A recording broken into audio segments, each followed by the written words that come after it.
In the silver light that pierced the air of the late afternoon, Will and Electra walked like two lost figures in a whirlwind of fame and fear. They were both tired of Luna, the young, beautiful, bold woman who relentlessly clung to their lives with statements that breathed tragedy. Since Luna appeared, everything had been a distorted dream. Rumors of her pregnancy with Will, shady videos circulating online, anonymous messages mentioning the child, all of which pushed Will Spencer's reputation to the brink. Electra, while trying to maintain her composure, felt a rift burning in her mind. She was no longer sure whether she was fighting for love or just to prove that she was irreplaceable. And so, they chose to marry, not for romance, but for strategy.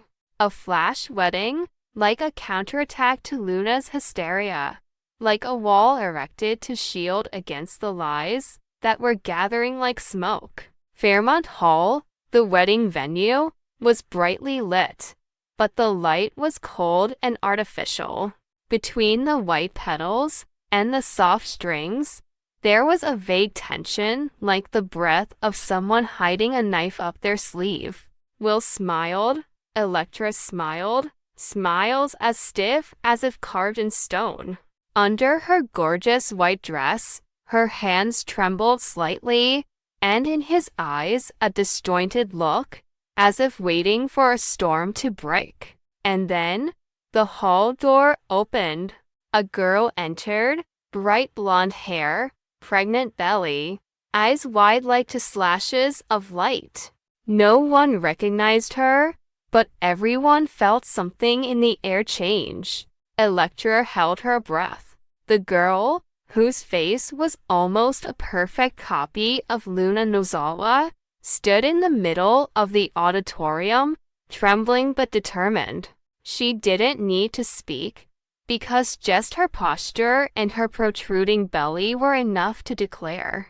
Will was responsible for Nina, the child in her womb. The entire auditorium fell silent. Eyes turned to Will, then to Electra, then to the blonde girl like a reflection of a spirit returning to collect a debt. Electra stepped back, her fingers gripping the bouquet so tightly that the petals crumbled. No one knew if it was a coincidence, a cruel game of fate, or a nightmare designed by human hands. From that moment on, all boundaries between reality and lies began to blur. The news spread like a virus. Luna is back. Luna is pregnant. Will has 2 children. The twins are separated. The Spencer and Forrester clans, already rife with genetic conflicts and blood secrets, begin to tremble under the weight of questions. Brooke, Ridge, and Steffi all pick up small clues from the past years when Beverly Hills sperm banks were raided, when genetic samples were stolen and repurposed for purposes no one dared to reveal. Was the blonde the result of a cloning experiment? Or was she Luna's lost twin, taken by a surrogate mother in the shadow of a medical scandal? Electra becomes haunted by that face. Every night, she sees the image of Luna's eyes reflected in the mirror eyes that seem to know too much about human sin. She dreams of being pregnant, but doesn't know whose baby it is. In the middle of her dreams, a soft laugh rings out, Luna's, and someone opens her door. Will tries to protect Electra, but he also begins to doubt. He remembers the early days with Luna, the fake DNA tests, the swapped blood results. He wonders if the baby is really his, or the product of a series of elaborate manipulations designed to destroy him from within. The shocking events bring Deacon, Taylor, and even Sheila out of the shadows. Forensics are called in, the Spencer sperm bank is sealed, and a genetic sequence called Project N is found in leaked medical records. N for Nina or Nozowa. The question ignites the biggest investigation in the family's history. When the preliminary results come back, Elektra collapses. The blonde's DNA is a 99.7% match to Luna, but also a significant portion to Will. An inexplicable biological paradox. How can one person carry the genetic signature up to unrelated people? The only answer is someone reprogrammed the genetic code, and that could only be done in high-end medical labs, where Forrester once funded stem cell regeneration research projects for biofashion. Things start to spiral. Elektra is haunted by the idea that Will has betrayed her in ways that go beyond the physical, that he has spawned not just a lover, but an artificial being. Will, struggling to stay sane, is consumed by his most primal fear, that he is no longer himself, that the genetic material stolen from the clinic has been used to create a descendant he never knew existed.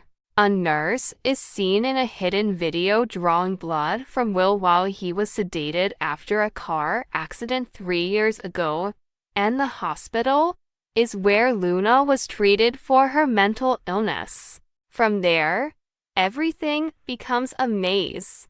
The blonde who calls herself Nina recurs in Elektra's dreams, in mirrors, in morphed wedding photos, in the sound of a baby crying in the middle of the night. Her every move is tracked. Each call is accompanied by Luna's distorted voice, reminding her that every gene has a memory, and memory always comes back with a vengeance. When the Forrester team suggests a more extensive test, another result emerges. Not only Luna and Nina, but Elektra also has an unusual match for that gene. An invisible thread connects the three women to the same secret chain, where love, blood, and technology mix into a curse. As Spencer Media spirals into crisis, investors pull out, and the press hounds every detail, Elektra gradually realizes something more terrifying. It may all be a game played by a dark force. Stolen memos reveal a secret program called Echo, which specializes in cloning using genetic memory data. The project was terminated after one of the samples, codenamed E17, lost control and disappeared. That sample's name coincides with Elektra Forrester's last name. Was she a product of her own programming? Something she didn't know she was doing? Will, torn between fear and love, began to doubt everything. He remembered Luna's face and realized that sometimes her eyes reflected not life, but an endless void. When he faced Nina, he felt the same energy, the same breathing, the same look that seemed to know every question he was about to ask. In those moments, the line between clone and human dissolved. Had he fallen in love with a real person, or just a biological reflection of himself? In the climax of the chaos, Elektra fled the Spencer mansion, finding an abandoned laboratory on the Malibu coast, the supposed original center of the Echo project. In the cold space, she discovered a series of archives bearing the names of Luna, Nina, and herself. The last note, written in a shaky hand, 3 variants, 1 origin. Project complete. Everything inside her collapsed. Between the glass walls that reflected her image from every angle, Elektra realized she was not just the subject, but the result. Every breath, every memory, every possible emotion was programmed. She saw herself mirrored in the mirror, her face both similar and unfamiliar, her eyes cold as metal. The question echoed in her head, passed through her lips like a curse. If souls could be cloned, what meaning did death have? When Will found Electra, she was standing among dozens of ultrasounds hanging on the wall, identical fetuses, all carrying the same genetic blueprint. Out at sea, lightning exploded, casting a faint light on his face. She turned, smiling strangely, asking him if he was sure that the baby in Luna's belly or Nina's was not a continuation of herself. And when she showed him the final report, the italicized text left Will speechless. Genotype E17 has replicated itself through genetic memory, bearing the psychological characteristics of the original individual, Electra. In that moment, the wind from the sea rushed in, drowning out all sound. The room shook, lights flashed, and in the cracked mirror, Will saw three faces merge into one: Luna, Nina, Electra, merging into a single form. The final question cut through the silence like a knife into consciousness. If humans could copy down to their souls, who could be sure they were real? Under the hard white light of Forrester Creations, everything seemed sterile and perfect until Remy stepped in. His shadow stretched long across the polished floor, trembling like a warning. Behind those red-rimmed eyes was not only guilt, but hunger, the kind that refused to die. Electra froze when she saw him. In that single breath, the room collapsed inward.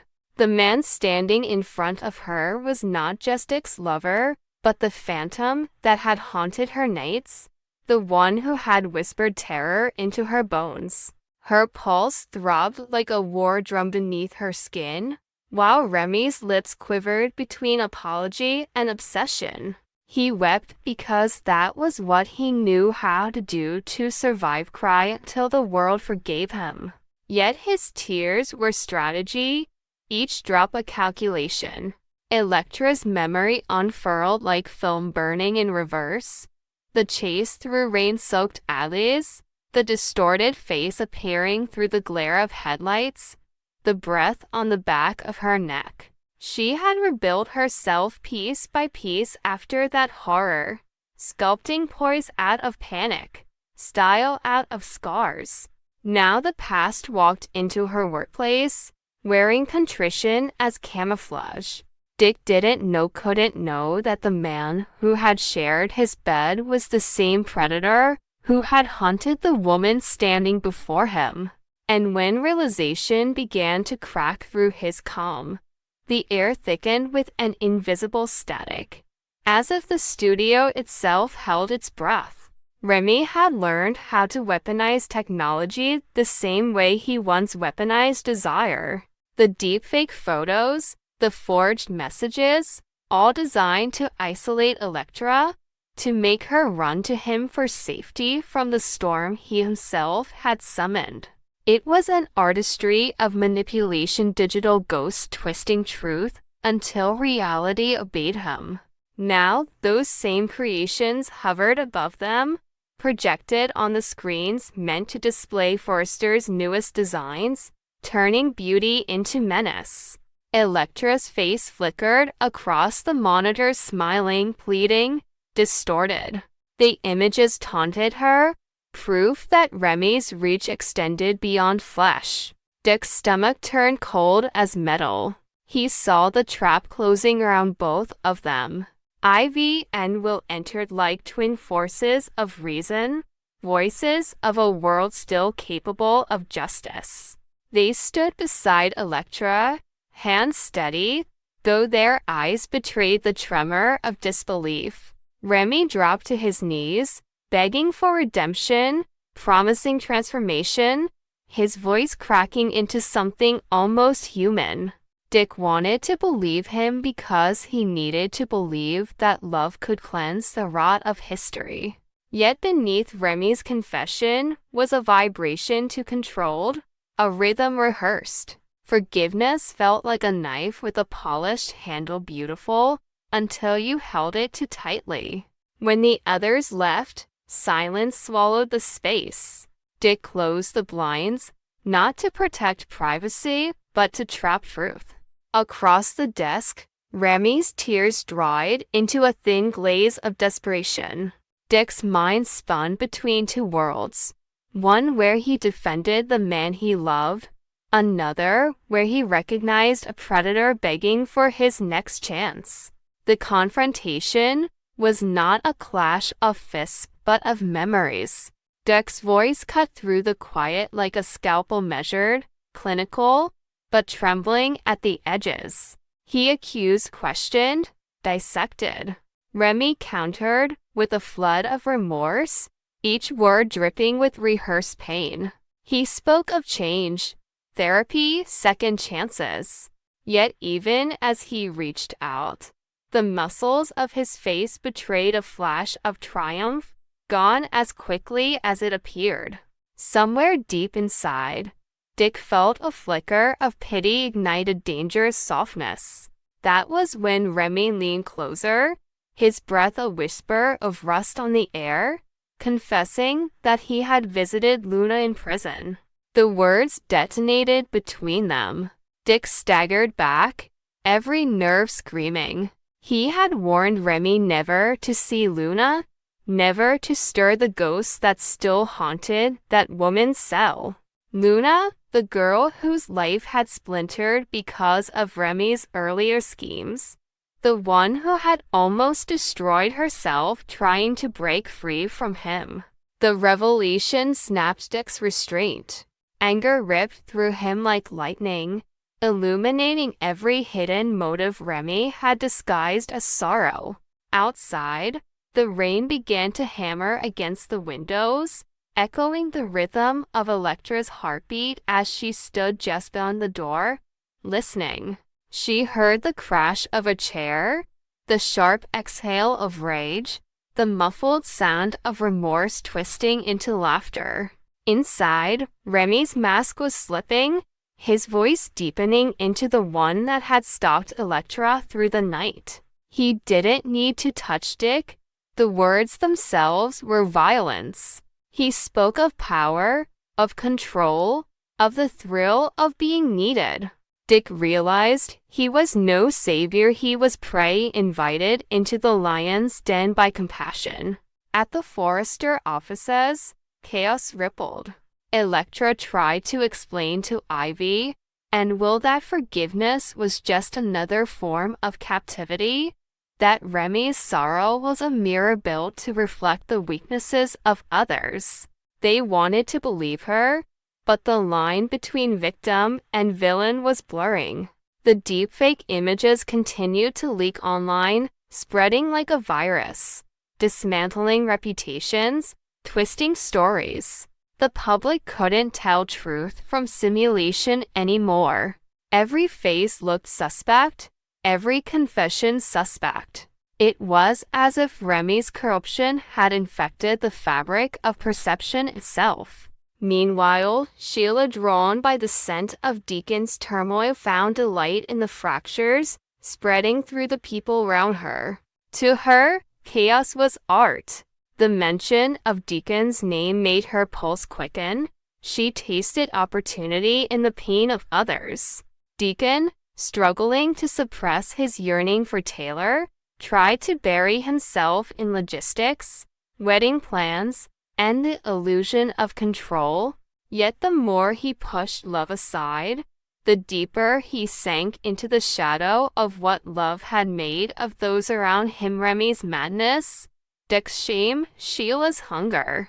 He became the axis around which every unhealed wound began to spin. Hope's wedding with Liam loomed like a fragile promise of normalcy, a clean horizon that the storm threatened to erase. Deacon whispered the details to Sheila, unaware that he was feeding a flame that would soon burn through every layer of pretense. Sheila's smile widened, her excitement misread as maternal pride, though what she really desired was a seat at the table of destruction. She imagined herself standing at the edge of the ceremony, unseen but omnipotent, watching as the people who had judged her learned what it meant to lose control. Back in the dim light of the design office, Dick faced Remy again. The confrontation no longer had words, it had pulse, breath, gravity. The walls seemed to close in, trapping them in an arena where only truth could survive. Remy's tears had dried to salt, his voice reduced to a whisper that carried more venom than shouting ever could. He accused Dick of hypocrisy, of pretending moral purity while harboring forbidden love for a man he barely understood.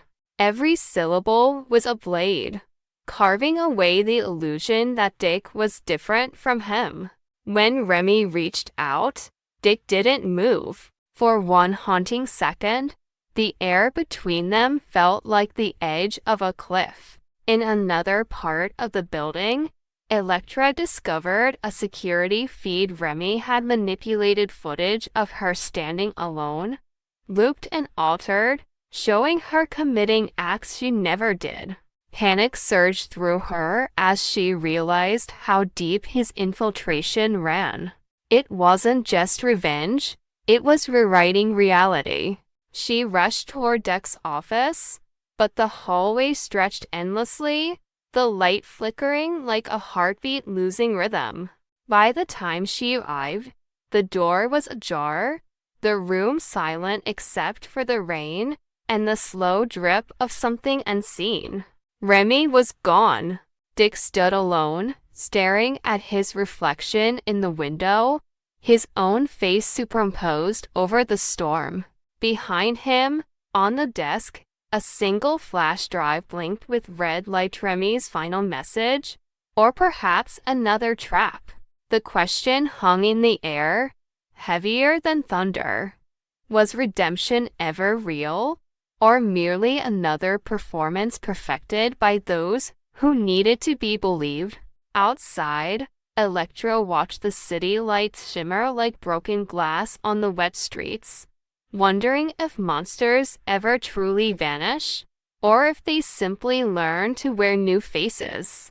The Forrester Tower glowed behind her, pristine and hollow, its beauty now a mask for the secrets it contained.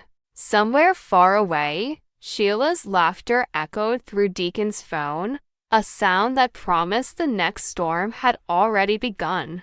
And as the screen of night lowered over Los Angeles, one haunting image lingered. A figure reflected in the windowpane, half Dick, half Remy, eyes open wide as if the two had merged into something neither could control. In a world where truth could be fabricated and forgiveness manipulated, the question remained. When every mirror lies, how can anyone be sure which reflection is still human?